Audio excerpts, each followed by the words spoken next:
Assalamualaikum warahmatullahi wabarakatuh. Saudaraku seiman dan seakidah di mana jua berada, semoga kita senantiasa dalam ridho Allah Subhanahu wa taala. Amin ya rabbal alamin. Bersyukur kita kepada Allah Subhanahu wa taala dengan kalimat alhamdulillahi rabbil alamin. Berselawat kita kepada Nabiuna Muhammadin sallallahu alaihi wasallam. Allahumma salli ala sayyidina Muhammad wa ala ali sayyidina Muhammad. Pertama kami mengucapkan terima kasih kepada saudara semua karena telah berkenan meluangkan waktunya untuk menonton video ini. Semoga bermanfaat bagi kita semua. Amin ya rabbal alamin. Tema kita pada kali ini adalah menghapus sifat iri. Sifat iri muncul karena dua hal. Pertama, keterbatasan pandangan kita dalam melihat hidup orang lain. Apakah orang lain yang terlihat bahagia benar-benar bahagia? Belum tentu. Bisa jadi ia cuma pandai menyimpan masalah yang bertumpuk dalam hidupnya. Tapi karena dia senyum kepada kita, kita menganggap dia tak punya masalah sedikit pun. Yang punya masalah itu hanyalah kita. Kedua adalah ketidakpuasan kita terhadap rezeki yang telah Allah berikan. Bisa saja kita tidak berkekurangan sesuatu apapun. Namun karena terlalu sering menengadah, kita lupa akan hal-hal yang telah Allah anugerahkan kepada kita. Selalu ada keinginan lebih, dan lebih. Sekali melihat orang yang seakan-akan lebih mampu dari kita, kita pun merasa Allah tidak adil, Allah tidak sayang, kitalah yang paling miskin, kitalah yang segalanya, oranglah yang lebih. Semua umpatan itu keluar kepada Allah Subhanahu wa taala. Padahal dalam hadis qudsi Allah berfirman, hadis dari Abi Hurairah, anna Rasulullah sallallahu alaihi wasallam qala yaqulullahu ta'ala anna 'inda dhanni 'abdi bi. Aku sesuai dengan persakaan hambaku. Wa ana ma'ahu idza dzakarani. Aku akan bersamanya ketika dia mengingatku.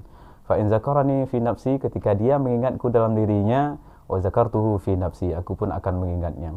Wa in dzakarani fi mala'in dzakartuhu fi mala'in khairin minhum. Ketika dia mengingatku dalam perkumpulan, maka aku akan lebih mengingat dari apa yang mereka ingat itu. Muttafaqun alaih.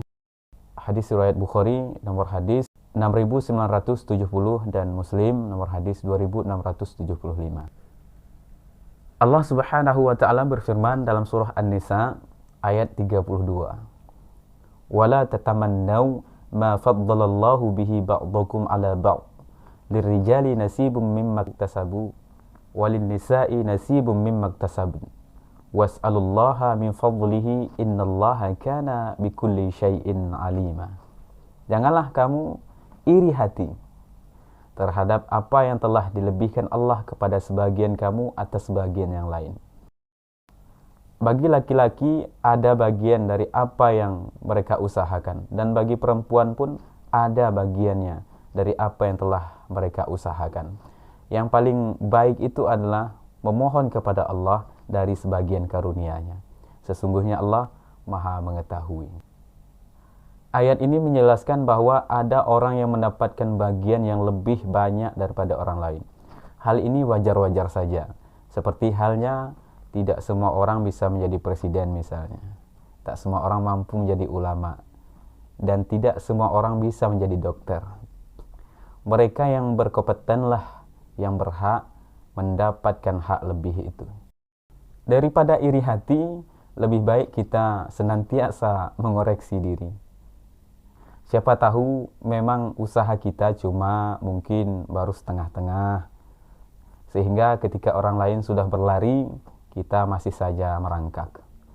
Kalaupun toh usaha kita sudah begitu maksimal, siapa tahu kita lupa dengan ibadah kita kepada Allah Subhanahu wa taala.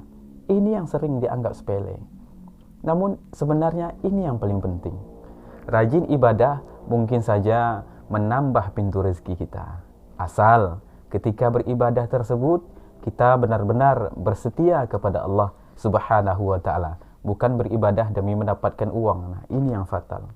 Bersedekah karena ingin rezeki lebih. Ini yang salah niat.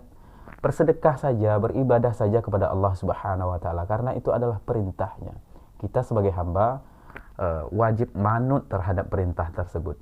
Urusan lebih itu Allah akan lebihkan. Urusan kita adalah ikhlas beribadah kepada Allah Subhanahu wa taala. Dalam Islam hanya ada dua sifat iri yang diperbolehkan. Sebagaimana dalam hadis Rasulullah SAW, hadis dari Ibnu Umar. Qala Rasulullah SAW, la hasada illa fisnatain. Rajulun atahullahul Qur'an fahuwa yakumu bihi anna al-lail wa anna an-nahar. Wa rajulun atahullahu malan fahuwa yunfiku minhu anna al-lail wa anna an-nahar. Hadis dari Ibnu Umar, Rasulullah SAW bersabda, tidak diperbolehkan iri hati kecuali terhadap dua orang. Orang yang pertama adalah orang yang dikaruniai Allah kemampuan membaca Al-Quran, menghafal Al-Quran, memahami isi Al-Quran, kemudian mentadabburi isi Al-Quran, mampu menyampaikannya dengan baik.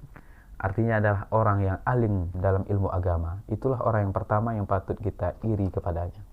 Kemudian yang kedua adalah orang yang diberikan karunia lebih dalam harta oleh Allah Subhanahu wa taala, tetapi dia rajin berinfak, rajin bersedekah, rajin membela orang miskin, rajin menyantuni anak yatim.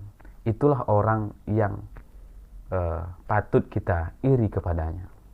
Mereka yang menyerahkan harta untuk menyucikan diri adalah orang-orang yang mampu melewati ujian kekayaan. Banyak orang yang jatuh ketika diberikan kemudahan dalam mengumpulkan harta dunia. Mereka jadi pelit, merasa segala yang didapatkan berasal dari kerja kerasnya sendiri, dan merasa lebih tinggi daripada orang lain.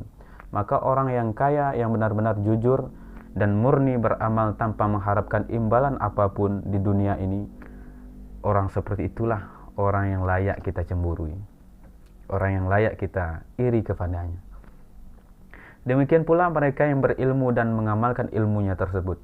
Di dunia ini memang banyak orang yang pintar, yang menguasai ilmu yang belum tentu orang lain memahaminya. Namun, apakah mereka terutama dalam ilmu agama benar-benar mampu menyesuaikan antara ilmu yang didapat dengan praktik sehari-hari? Semua orang mengerti ilmu ikhlas. Namun, bisakah semua orang ikhlas ketika ditimpa kesulitan hidup? Semua orang memahami bahwa sedekah akan memudahkan barokah. Namun, bisakah seseorang tetap bersedekah ketika keadaan ekonomi mempersulitnya? Semua orang mengetahui tuntunan ibadah, tapi seberapa banyak orang yang beribadah semaksimal mungkin? Hal yang sama juga berlaku dalam ilmu-ilmu lain yang lebih umum. Mereka yang pandai dalam teori dan pandai pula dalam praktik berarti tidak menyia-nyiakan ilmunya. Sementara kebanyakan orang hanya pandai pada teori semata.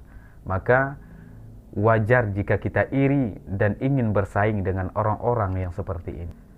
Dua sifat iri yang diperbolehkan tersebut harus diiringi dengan hati yang tulus, yaitu ada keinginan untuk lebih dekat kepada Allah Subhanahu wa taala, bukan karena kecemburuan, karena hal lain, karena hal dunia lain, bukan. Insyaallah, selama kita bersih dari tuduhan dan prasangka-prasangka, iri hati tidak akan singgah dan kita akan menjadi orang yang senantiasa berpikir positif dalam menjalani hidup ini. Demikian kiranya yang dapat kita sampaikan pada kesempatan kali ini. Terima kasih atas segala perhatian. Mohon maaf atas segala kesalahan. Jika terdapat kata yang tidak berkenan, itulah dari diri kami yang penuh khodhoifan. Wallahu a'lam bishawab. Assalamualaikum warahmatullahi wabarakatuh.